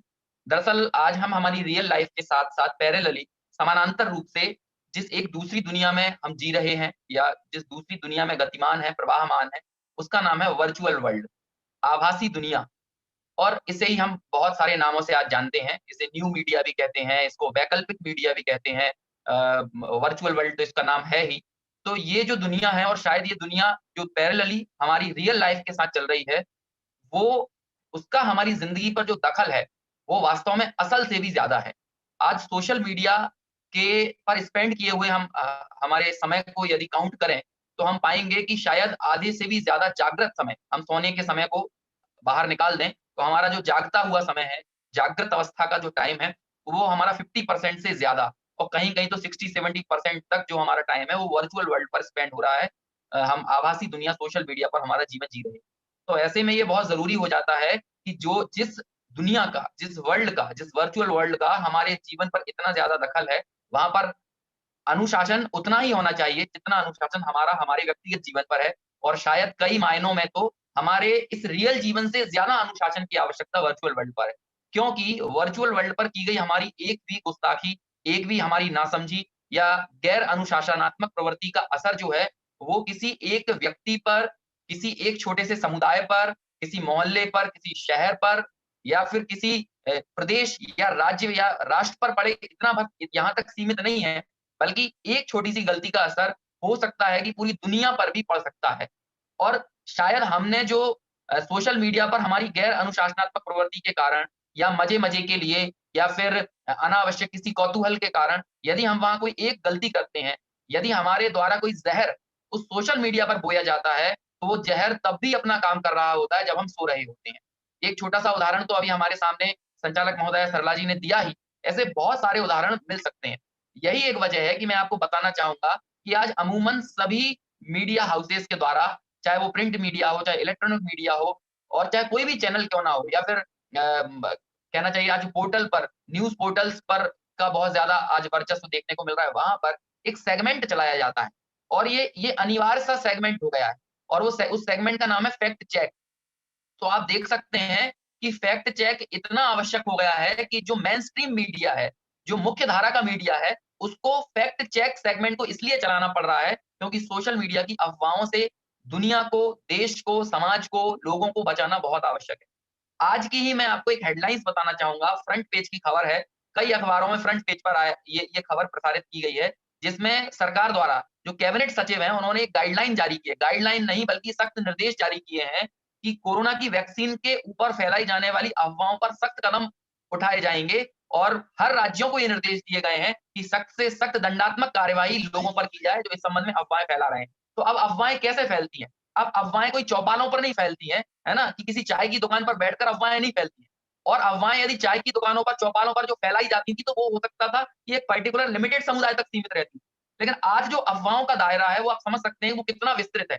आप यहाँ पर बैठे बैठे अपनी इन उंगलियों से चंद शब्दों को, चंद मैसेजेस को टाइप करते हैं, किसी फोटो को फोटोशॉप के जरिए क्रॉप करके, या उसको मॉर्फ्ड फोटो कहते हैं, उसके माध्यम से जब आप प्रचारित करते हैं तो वह फोटोस आपने यहाँ से एक जगह से प्रसारित किया, लेकिन वो कहाँ कहाँ तक फैलेगा और कितने लोगों पर वह असर फैलाएगा, इसकी शायद आप कल्पना नहीं कर सकते। और आज के इन वर्तमान में इन दिनों ये चीज हो रही है, जबकि कोरोना वैक्सीन के ऊपर बहुत सारे प्रश्न चिन्ह लगाए जा रहे हैं कि अफवाहों का दौर चल रहा है, और ऐसे समय में ये बहुत ही सेंसिटिव मुद्दा है कि आप कोरोना वैक्सीन को लेकर, एक महामारी के विरुद्ध चलने वाले एक राष्ट्रव्यापी अभियान को लेकर यदि आप इस तरह की अफवाहें फैलाते हैं, वो अफवाहें किसके माध्यम से फैलेंगी? वो सोशल मीडिया के जरिए फैलेंगी, वो व्हाट्सएप के जरिए, फेसबुक के जरिए, इंस्टाग्राम, ट्विटर, है ना, या फिर इस तरह के मॉर्फ्ड वीडियो, मॉर्फ्ड फोटो, इनके माध्यम से, तस्वीरों के माध्यम से जो अफवाहें फैलेंगी, वो हो सकता है बहुत बड़े एक अभियान को हो सकता है विफल बनाने में अपना योगदान दे सकती है। सिर्फ इतना ही नहीं, आज हम संविधान दिवस मना रहे हैं, संविधान के सारी मूलभूत अवधारणाओं के ऊपर चोट पहुंचाने का काम कहीं ना कहीं सोशल मीडिया कर सकता है। ये धर्मनिरपेक्षता के ऊपर खतरा है, ये सांप्रदायिक विद्वेष को बढ़ा सकता है, सोशल मीडिया पर हमारी की गई गलतियां, ये धार्मिक, सामाजिक, राजनीतिक न्याय को प्रभावित कर सकता है, ये पंथ निरपेक्षता की अवधारणा को प्रभावित कर सकता है, ये मतलब कहां तक मैं बात करूं, ये स्वतंत्रता के लिए बहुत घातक सिद्ध हो सकता है, ये अश्लीलता को बढ़ाने वाला साबित हो सकता है। हमारे जो 6 मौलिक अधिकार हैं, उन 6 मौलिक अधिकारों पर कहीं ना कहीं ये चोट पहुंचा सकता है। सांस्कृतिक विद्वेष तो आज इस सोशल मीडिया के जरिए ये फैलाने का ये बहुत महत्वपूर्ण जरिया बन गया है। लोगों के दिमाग में जहर इस तरह से घोला जा रहा है कि लोगों के अंदर जो परस्पर आपसी विद्वेष, धार्मिक विद्वेष, सांस्कृतिक विद्वेष का माहौल पैदा हो रहा है। और आप एक चीज पर और यकीन जानिए, इस बात का विश्वास कीजिए और इस बात पर गंभीरता से विचार कीजिए कि जब 2 लोग आपस में बात करते हुए एक दूसरे से मतभेद जताते हैं, तो उनके बीच में परस्पर मतभेद होते हुए भी मनभेद का दायरा उतना नहीं बढ़ेगा जितना आप सोशल मीडिया पर या किसी व्हाट्सएप ग्रुप पर आपस में जब मतभेद जताते हैं, तो वहां पर मनभेद का बहुत बड़ा कारण बन सकते हैं। और ये आप महसूस करेंगे, अंदर ही अंदर हमारे अंदर एक कुटिलता का भाव आता है, अंदर ही अंदर हम एक बहुत ही गहराई से हम अपने अंदर एक नकारात्मकता के भाव से भर जाते हैं, और सामने वाले की शक्ल देखना, सामने वाले से बात करना भी हम शायद जरूरी नहीं समझते। उसका बहुत बड़ा कारण ये है कि सोशल मीडिया पर सिर्फ संदेश जाता है, संदेश इन द सेंस सिर्फ शब्द जाते हैं, वहां पर भावनाएं कभी भी प्रसारित नहीं हो पाती। और जब 2 लोग प्रत्यक्ष रूप से बात करते हैं आपस में, तो हम एक दूसरों की भावनाओं का भी संप्रेषण करते हैं। हम परस्पर, हमारा जेस्चर, पोस्चर, हमारी भाव भंगिमाएं, बहुत सारी, हमारा संदर्भ, मतलब कहते हैं कि संदर्भ भी कम्युनिकेट होता है जब हम आमने सामने होकर बात करते हैं। लेकिन जब सोशल मीडिया पर संदेशों के माध्यम से बात होती है, तो सिर्फ संदेश जाता है, सिर्फ शब्द जाते हैं, और शब्दों के अपने कोई अर्थ नहीं होते। अर्थ हमेशा संदर्भ का होता है, और संदर्भ व्यक्ति की जीवंतता में होता है, और उस व्यक्ति की जीवंतता कभी भी सोशल मीडिया पर नहीं हो सकती। तो जब उसका अपनी एक लिमिटेशंस है, अपने एक दायरे हैं, तो उन लिमिटेशंस में, उन दायरों का भी हमें ज्ञान होना जरूरी है। और ऐसी अवस्था में हमें कितना गंभीरता के साथ, कितनी गहनता के साथ और बहुत ही विवेकपूर्ण ढंग से हमें सोशल मीडिया पर अनुशासन रखने की बहुत आवश्यकता है। आप समझ सकते हैं कि आज हम जिस दुनिया में जी रहे हैं, वहां पर और आने वाले समय में जैसे जैसे समय और आगे बढ़ता जाएगा, हम सोशल मीडिया इन्हीं माध्यमों से गिरते चले जाएंगे।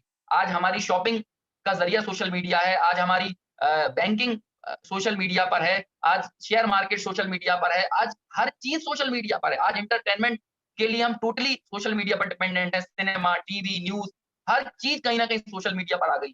तो आप सोच सकते हैं कि ये जो मीडिया का इंटीग्रेशन हुआ है, ये जो इसे कहते हैं कि माध्यमों का जो एकीकरण, फिर इसको कन्वर्जेंस ऑफ मीडिया जो कहा जाता है, एक मोबाइल फोन दरअसल कितनी बड़ी दुनिया बन चुका है। और जब हम इतनी बड़ी दुनिया को अपनी जेब में रखकर घूमते हैं, तो हमारी कोई गलती से पूरी दुनिया में आग ना लग जाए, इसका ध्यान रखने की कितनी ज्यादा आवश्यकता है, इस बात का पर हमें बहुत गंभीरता से विचार करना होगा। बाकी तो इस विषय में बातें बहुत की जा सकती हैं, बाकी लेकिन कम कहा ज्यादा समझना, हमें कोई भी चीज कौतूहलवश अविवेकपूर्ण ढंग से ना तो प्रसारित करना है, ना ही उन पर यकीन करना है। हम जब भी, मैं दूरदर्शन में जब बुलेटिन बनाता हूं तो फैक्ट चेक सेगमेंट चलाता हूं, तो आखिर में हम एक निवेदन करते हैं कि हम आपसे आग्रह करते हैं कि ना तो अपुष्ट, तथ्यहीन, आधारहीन, मिथ्या, झूठी अफवाहों पर विश्वास करें, और ना ही इनको कहीं आगे फॉरवर्ड करें। तो ये हमारी जिम्मेदारी है कि खुद हम भी सचेत रहें, विवेकशील रहें, विवेकपूर्ण ढंग से अपने ज्ञान का, अपनी बुद्धि का और हमारे आसपास के परिवेश का ध्यान रखते हुए बहुत ही सोच विचार कर ही सोशल मीडिया का प्रयोग करें। क्योंकि ये जितना बड़ा वरदान है, उतना ही बड़ा हमारे लिए अभिशाप भी बन सकता है। तो ये अभिशाप ना बने, और ये हमारा गुलाम रहे, हम इसके गुलाम ना बने, इस बात का हमें ध्यान रखने की बहुत आवश्यकता है। धन्यवाद अंकुर शास्त्री जी। आज आपने बहुत ही नए तरीके से हमको नई आज़ादी के बारे में बताया कि ये एक तरह की नई आज़ादी है जो हमें मिली है, और बिल्कुल उसी तरह से 70 साल पहले जैसे हमारे नेताओं ने हमें बताया था कि हमें आज़ादी मिली है, हमें इसका कैसे इस्तेमाल करना है, बिल्कुल इसी तरीके से सोशल मीडिया में किसी भी मैसेज को फॉरवर्ड करने की, किसी भी बात को आगे बढ़ाने की जो आज़ादी हमें मिली हुई है, उस आज़ादी को हमें पॉजिटिव सेंस में आगे ले जाना है, अच्छी बातों को आगे बढ़ाना है, अच्छी खबरों को या अच्छी मैसेजेस को आगे बढ़ाना है। जिस पर आपको ही विश्वास नहीं, उसको आप आगे मत बढ़ाइए। धन्यवाद अंकुर शास्त्री जी, आपका बहुत-बहुत धन्यवाद। हमारा आज का अंतिम और बहुत ही अच्छा, आप मुझे देख पा रहे हैं? लेकिन मैं उससे पहले आपको एक छोटी सी घटना के बारे में बताना चाहती हूँ। आप लोग जब खाना खाते हैं, हम सब खाना खाते हैं, तो कभी-कभी ऐसा होता है कि हमारी दाँत से हमारा जीभ कट जाता है और कभी-कभी जीभ से खून भी निकलने लगता है। तो आप में से कौन-कौन गुस्से में खड़े होकर अपने दाँत तोड़ने के लिए तैयार होते? कोई होता है? शायद कोई नहीं होता, और सच्चाई तो ये है कि हमको गुस्सा भी नहीं आता। क्यों नहीं आता? इसलिए नहीं आता क्योंकि हमें पता है कि जीभ भी अपनी है और दाँत भी अपना है। तो इस एक छोटी सी घटना से जीवन जीने का बहुत ही बड़ा पर्सपेक्टिव हमारे सामने आता है। हमें जिस पर गुस्सा आया या जिसने हमारे साथ बुरा किया, अगर हम थोड़े समय के लिए ये मान लें कि वो अपना है, तो हम उस पर बदला लेने के लिए गुस्सा नहीं करेंगे और हम उससे बदला लेने के बारे में सोचेंगे ही नहीं। अगर हम ये सोच पाए, कर पाए, तो जीवन जीने का तरीका ही अलग हो जाएगा। बिल्कुल, अपने इसी उदाहरण के साथ मैं श्री वीर सागर जैन जी, जो कि लाल बहादुर शास्त्री विद्यापीठ में प्रोफेसर के पद पर हैं, उनको आमंत्रित करती हूँ। नमस्कार मित्रों, आप सबको गणतंत्र दिवस की हार्दिक शुभकामनाएं। मेरा विषय है जीवन में अनुशासन का महत्व। जीवन में अनुशासन का वो महत्व है जो मिठाई में मीठे का होता है और नमकीन में नमक का होता है। जैसे नमक के बिना नमकीन नहीं हो सकती, मीठे के बिना मिठाई नहीं हो सकती, ऐसे ही अनुशासन के बिना वास्तव में जीवन ही नहीं हो सकता है। जीवन और अनुशासन ये एक दूसरे के पूरक ही नहीं, पर्यायवाची हैं। ये अनुशासन क्या होता है, इसे हमें बहुत अच्छी तरह समझना चाहिए और फिर इसे अपने जीवन में भी उतारना चाहिए, क्योंकि यदि हम ठीक से नहीं समझेंगे तो बहुत से लोग अनुशासन को बुरा समझते रहते हैं। हमें भी बचपन में अनुशासन शब्द सुनते ही ऐसा लगता था जैसे कोई हमें परेशान करना चाहता है, कोई हमें बंधनों में हमें तरह तरह से दुख देना चाहता है। लेकिन जब हम समझेंगे तो हमको समझ में आएगा कि अनुशासन जीवन का सौंदर्य है, अनुशासन प्रगति का कारण है। अनुशासन से हम अनेक दुर्घटनाओं से बचते हैं, अनेक हमें विपत्तियों से बचाने वाली कोई वस्तु का नाम है तो वो अनुशासन है। जिस प्रकार गाड़ी में ब्रेक होता है, उसी प्रकार जीवन में अनुशासन चाहिए। जरा कल्पना कीजिए कि मैं आपसे कहूं कि आप इस गाड़ी में सवार होइए, मैं आपको थोड़ी यात्रा कराना चाहता हूं। ये सोने की गाड़ी है, 50 करोड़ रुपए की है, इसमें हीरे लगे हैं, इसकी सीट बहुत अच्छी है, इसमें ये अच्छा है, वो लाइट अच्छी है, लेकिन इसमें ब्रेक नहीं है। तो बताइए क्या आप बैठना पसंद करेंगे? कितनी भी कीमती गाड़ी हो, लेकिन यदि उसमें ब्रेक नहीं हो तो कोई भी उसमें बैठना पसंद नहीं करता है। इसी प्रकार कितना भी बड़ा जीवन हो, पर यदि उसमें अनुशासन नहीं हो तो वो मूल्यहीन होता है। हमको समझना होगा ये अनुशासन क्या है। ये सारी सृष्टि अनुशासन में चल रही है। जरा सूरज, चांद, नदी, खेत सब अनुशासन में है। जरा कल्पना कीजिए कि यदि नदी अनुशासन तोड़ दे तो क्या होगा? बाढ़ आएगी। यदि सूर्य अनुशासन तोड़ दे तो क्या होगा? यदि चंद्रमा अनुशासन तोड़ दे तो क्या होगा?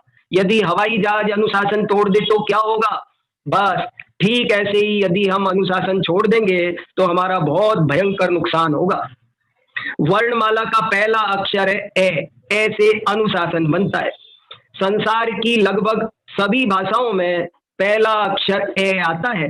अंग्रेजी में वो ए है, तो उर्दू में वो अलिफ है, लेकिन ए से सारी वर्णमाला इसीलिए शुरू होती है क्योंकि जीवन का पहला पाठ है अनुशासन। जिसने अनुशासन सीखा उसकी कीर्ति चंद्रलोक तक जाती है। वो सुरक्षित पूरी यात्रा करता है, स्वस्थ रहता है, सुखी रहता है, समस्त कष्टों से बचकर आनंद रूपी अमृत का पान करता है। इसलिए मैं सभी बच्चों से खास कर ये निवेदन करना चाहता हूँ कि वे अनुशासन को बुरा ना समझें। अनुशासन वरदान है, अनुशासन बहुत अच्छी चीज है, इसे समझें, प्यार से अपनाएं और अपने जीवन में उन्नति करें। इन्हीं शुभकामनाओं के साथ मैं अपनी वाणी को विराम देता हूँ। धन्यवाद सर, धन्यवाद सर। आपने बहुत ही अच्छे तरीके से और उस तरीके से जिससे कि सिर्फ बच्चों को ही नहीं, हम सबको भी समझ में आए कि बिना ब्रेक की गाड़ी में अगर हम नहीं बैठ सकते तो बिना ब्रेक के जीवन कैसे चलाते हैं। ये एक छोटी सी बात आपने बता दी जो शायद पूरी जिंदगी बच्चे भी याद रखेंगे और हम भी याद रखेंगे। बहुत बार ऐसा मौका होता है जब एक ही लाइन में हमको अपनी पूरी जिंदगी का सार बताना होता है, तो वो आपने बता दिया कि बिना ब्रेक की गाड़ी में अगर नहीं बैठना चाहते हो तो बिना अनुशासन की जिंदगी कैसे चला सकते हो। आपका बहुत बहुत धन्यवाद सर, बहुत ही अच्छा आपने अभिभाषण दिया। अब मैं संगोष्ठी के अंत की तरफ जा रही हूँ। पूरी संगोष्ठी में सभी वक्ताओं ने को सुनने के लिए आप सबका बहुत बहुत आभार एवं धन्यवाद। आज 26 जनवरी को हम जीवन शिल्प के सभी विद्यार्थी प्रबुद्धजनों के साथ यह संकल्प लेते हैं कि हम हर पल अनुशासन के प्रति सजग रहेंगे एवं धर्म, समाज शिक्षा, स्वास्थ्य एवं सोशल मीडिया में अनुशासन का पालन करेंगे। कभी भी कहीं भी शंका होने पर अपने गुरुजनों से संपर्क करके उसका निवारण करेंगे। भारत माता की धन्यवाद। अब ये पूरी की पूरी सृष्टि अनुशासन में चल रही है। अगर 1 मिनट भी सूर्य अपने नियत समय से लेट हो जाएगा तो यहाँ पर हो सकता है प्रलय। तो आप सोचिए कि अनुशासन कितना महत्वपूर्ण है। जब सृष्टि में प्रलय हो सकता है और आप अपने जीवन के उन नियमों में कभी भी कोताही बरतेंगे, शिथिलता बरतेंगे तो आपके जीवन में भी प्रलय होगा। आपको ये समझ में नहीं आएगा। अगर आप स्वास्थ्य के अनुसार नियमों का अनुशासन नहीं पालन करेंगे तो डॉक्टर भी नहीं समझ पाएगा कि आपको ये रोग क्यों हुआ है। और कई ऐसे केसेस आप देखते होंगे कि वो सीढ़ी दर सीढ़ी यहाँ से लेकर के एम्स तक जाता है रोगी और बहुत देर में डायग्नोज होता है कि इसको आखिर हुआ क्या है। कारण ये होता है कि जो आपकी अपनी व्यवस्था है उसको आपने बिगाड़ा है। वो सिर्फ आपको गुणों पे रोग के जो गुण हैं उस पर दवाई भर दे देता है। तो सुधारना आपको है। अनुशासित जीवन अगर नहीं है अनुशासन में तो वो जीवन ही नहीं है। आज जो बाद में एक जीवन और अनुशासन को जुड़ा ये महानुभाव है कि बिना ब्रेक की गाड़ी। अरे ये जो अभी संचालन कर रही थी उन्होंने ये कहा कि ये जो एक पंचलाइन है या एक मूल सूत्र मिला है इस वार्ता में वो कोई भी विस्मृत नहीं करेगा, क्योंकि ये वही सूत्र याद रहता है जो बहुत सरल होता है। जैसे आज मैंने जो धर्म की परिभाषा कही वो सीधी धर्म की परिभाषा है, बहुत ज्यादा उलझने की जरूरत नहीं। तो ऐसे ही ये जो प्रमुख नियम है जीवन का सार, वो कहीं पर भी हो, चाहे स्वास्थ्य में हो, चाहे शिक्षा में हो, चाहे कहीं पर भी हो, वो उसका मूल जगह क्या है आप।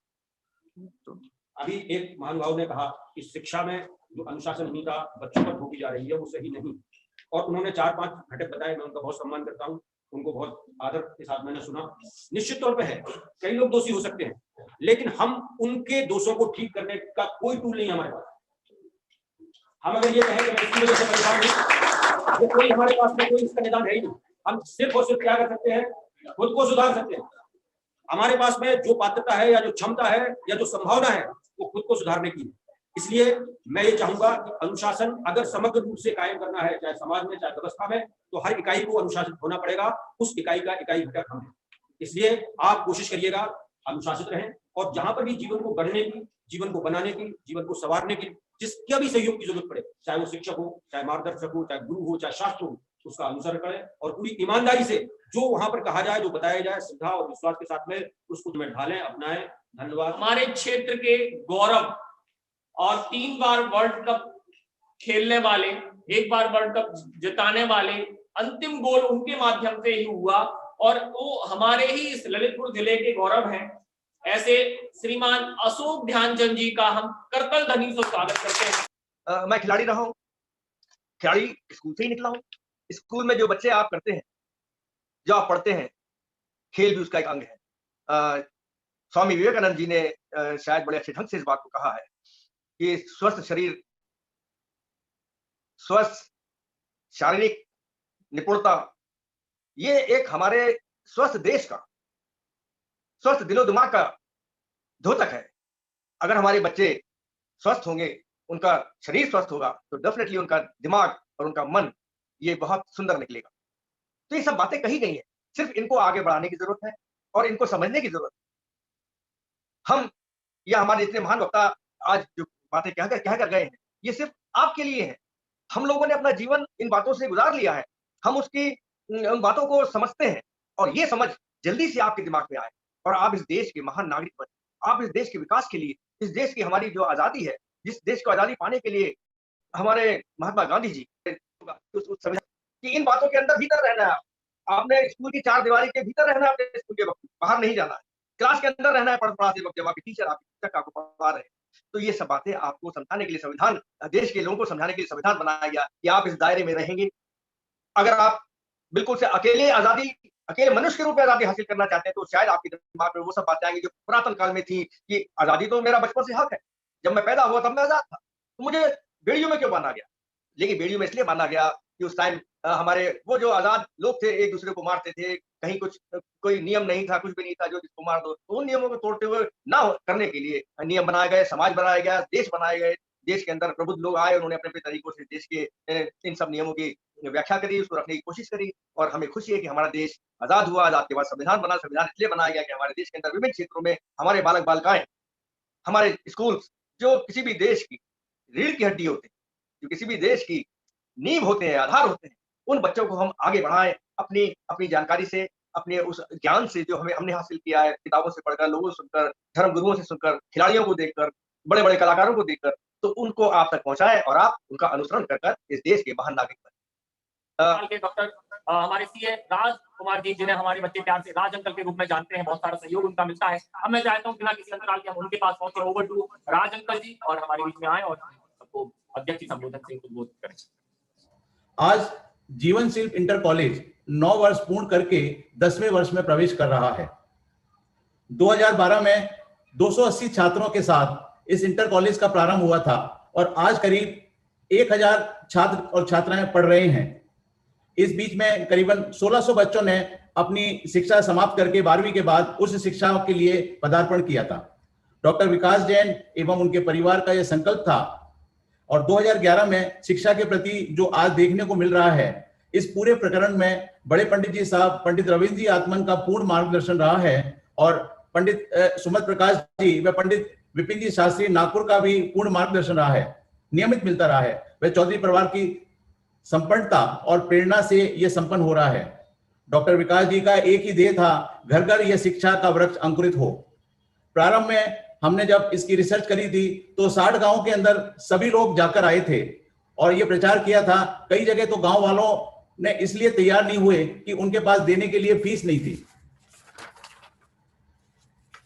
आप सबको ये जानकर आश्चर्य होगा कि ये स्कूल कितनी फीस पर चल रहा है। तो आप सब लोगों को अवगत करा दो कि आज भी 200 रुपए में 6ठी या 7वीं तक के बच्चों से ली जाती है और 260 रुपए की फीस ऊपर इंटर कॉलेज के बच्चों से ली जा रही है।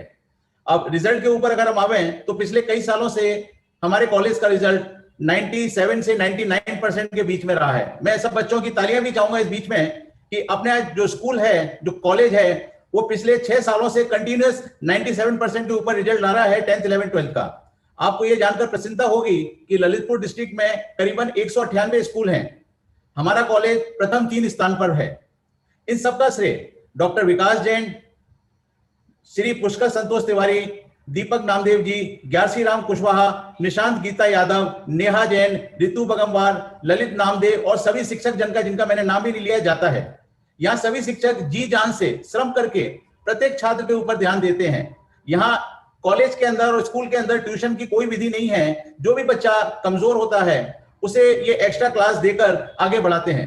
चूंकि इस इंटर कॉलेज में आसपास के करीब 40-50 गांवों से बच्चे पढ़ने के लिए आते हैं, इसका ध्यान रखते हुए बसों व टेम्पुओं की व्यवस्था भी की गई है। सभी वक्ताओं का परिचय आदरणीय सल्ला जी ने दे ही दिया है। सल्ला जी के बारे में मैं क्या कहूं, 5 साल पहले 2015 में जब हमने एक उत्सव किया था, जब सल्ला जी के हाथ में फ्रैक्चर भी हुआ था, लेकिन वो एक टेलीफोन पर पूरे प्रोग्राम में उपस्थित रही थी। अंत में मैं चौधरी परिवार का आभार व्यक्त करता हूं कि उनका बोया हुआ पौधा, यह जीवन शिल्प इंटर कॉलेज आज एक वटवृक्ष की भांति लहलहा रहा है। यह सभी को विदित है कि देश में विदेश में शिक्षा का एक व्यवसाय बन गया है, जबकि जीवन शिल्प इसका अपवाद है। इस स्लोगन से कि शिक्षा हो घर घर में तथा संस्कार बिना सुविधा पतन का कारण है। मैं विशेष धन्यवाद श्री नितिन जी शास्त्री को देता हूं, जिन्होंने आपको व हमको परोक्ष रूप से साथ रखने में पूर्ण सहयोग दिया है। बिना उनके ये जूम और यूट्यूब पॉसिबल नहीं हो पाता।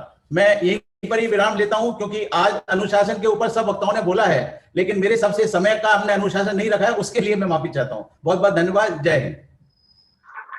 तो पूरा समायोजन के लिए मैं बहुत बहुत धन्यवाद करता हूं पूरी ऑडियंस का, और इसके साथ में अध्यक्ष महोदय की और सभापतियों की आज्ञा से आज के समायोजन को मैं यहीं समाप्त करता हूं। और मैं बताना चाहता हूं, जीवन शिल्प के 10 वर्ष अगले वर्ष हो जाएंगे, उसके लिए मैं आप सबको हाथ जोड़कर यहाँ आमंत्रित करना चाहता हूँ। प्यारे से बच्चे यहाँ पर हैं, इनमें बहुत सारी कुशलताएं हैं, कई सारी प्रतिभाएं हैं, जिन्हें जीवन शिल्प उजागर करना चाहता है। यही संकल्प इस जीवन शिल्प का है। हम घर वालों को यहाँ से कमा के कुछ नहीं दे पाते हैं, लेकिन हम चाहते हैं इस क्षेत्र को अच्छा कुछ देके जाएं। यही जीवन शिल्प का संकल्प है, और यही इसीलिए जीवन शिल्प एक परिवार के रूप में देशव्यापी हो जाता है। देश से, पूरे देश से हमें समर्थन मिलता है, सहयोग मिलता है। उन सबके आभार के साथ इन प्रतिभाओं को निखारने में प्रतिबद्ध जीवन शिल्प आपके लिए तहे दिल से आभारी है, और एक काम करता रहेगा। शिक्षा से हो ग्राम विकास, ग्राम विकास से देश विकास का यह संकल्प हम यहाँ से लेते हैं, और इसको आगे बढ़ाते हुए अगले 5 वर्षों में हम पूरे देश में भारतीय शिक्षण कैसा होना चाहिए, हमारे शास्त्रों में कितनी अच्छी अच्छी चीजें आई हैं जो कि हमारे भारतीय शिक्षण में शामिल होनी चाहिए, जिन्हें जीवन शिल्प तो शामिल करता ही है, और भी सारे स्कूल शामिल करें। इस और अगले 5 वर्षों में जीवन शिल्प प्रयास करेगा। इस संकल्प के साथ और विश्वास के साथ आज की इस गोष्ठी को यहाँ पर हम समाप्त करते हैं। बहुत बहुत धन्यवाद, बहुत बहुत साधुवाद। जोरदार तालियों से हम स्वागत करते हैं